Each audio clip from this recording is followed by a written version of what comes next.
Once upon a time, in a charming little village on the edge of an ancient forest, lived a sweet young girl named Red Riding Hood. She was known far and wide for her bright red veil, which is a gift from her grandmother that she wore everywhere she went. The little girl was kind-hearted and always helping others, and her grandmother, who lived in a hut deep in the forest, and she was her dearest friend. And on one sunny morning, Red Riding Hood's mother called her into the kitchen. "Grandmother is feeling ill," she said, "and I've made some bread, cheese, and a special herbal tea for her. Would you take this basket to her?" "Of course, Mother," she replied cheerfully, and kissed her mother goodbye and set out on the path to her grandmother's house with her mother's parting words echoed in her ears. "Stay on the path, and don't talk to strangers." While the forest was enchanting, with sunlight streaming through the trees, casting playful shadows on the ground, Red Riding Hood hummed a tune as she walked, stopping now and then to pick flowers for her grandmother. She felt safe, happy in the forest, and her red veil was shimmering like a flare of warmth and love. However, not all eyes in the forest were friendly. Deep in the shadows, a cunning wolf was watching her with his eyes gleaming with greed and licking his lips at the sight of the unsuspecting girl. The wolf ran out from the bushes and approached her with a disarming smile. "Good morning, little girl," he said smoothly. "And where might you be going on this fine day?"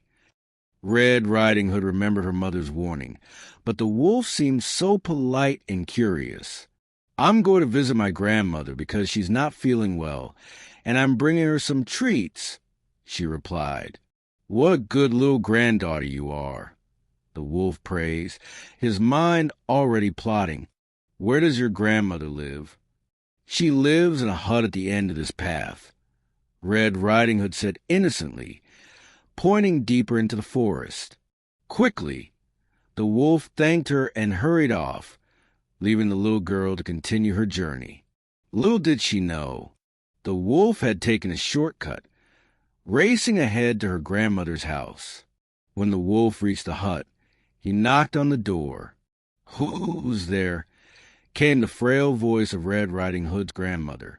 "It's me, Red Riding Hood," the wolf called out in a high-pitched voice. "I brought you some food and tea." Thinking it was her granddaughter, the grandmother replied, "Come in, dear." The wolf entered and pounced on the elderly woman, locking her in a wardrobe, and he quickly donned her nightgown, cap, and glasses, then climbed into bed, pulling the covers up to his chin. Soon after, Red Riding Hood arrived at the hut. She knocked on the door, and the wolf, disguising his voice, called out, "Come in, my dear." Red Riding Hood entered and looked at her grandmother, lying in bed. "Oh, grandmother, what big eyes you have." "All the better to see you with, my dear," the wolf replied. "And what big ears you have." "All the better to hear you with, my dear." "And what big teeth you have." "All the better to eat you with," the wolf roared, throwing off the covers and leaping toward her.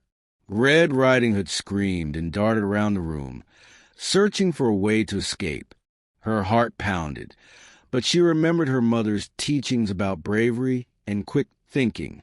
"Help! Somebody help!" she cried out, hoping someone nearby could hear her. As luck would have it, a kind huntsman was passing by the hut when he heard Red Riding Hood's cries. He rushed inside and saw the wolf cornering the terrified girl. With a strong and determined stance, the huntsman raised his axe. "Get away from her, you vile creature," he shouted. The wolf turned and snarled, lunging at the huntsman. But the huntsman was swift and skilled, and with a single powerful swing, he defeated the wolf, saving Red Riding Hood. The huntsman freed the grandmother from the wardrobe, and the three of them embraced, grateful to be safe. Red Riding Hood felt a mixture of relief and newfound wisdom. "Thank you, brave huntsman," she said. "I'll never forget your kindness." The huntsman smiled and replied, "Remember to always stay on the path and trust your instincts." Red Riding Hood nodded, understanding the importance of her mother's warnings and the value of courage. From that day on, Red Riding Hood was even more cautious when traveling through the forest.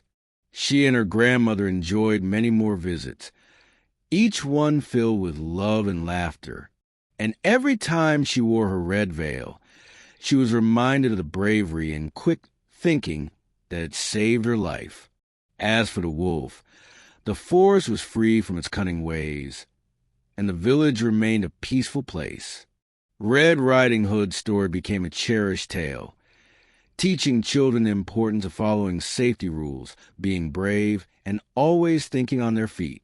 And here, the story ends. Hope you enjoyed it and wish you a nice time.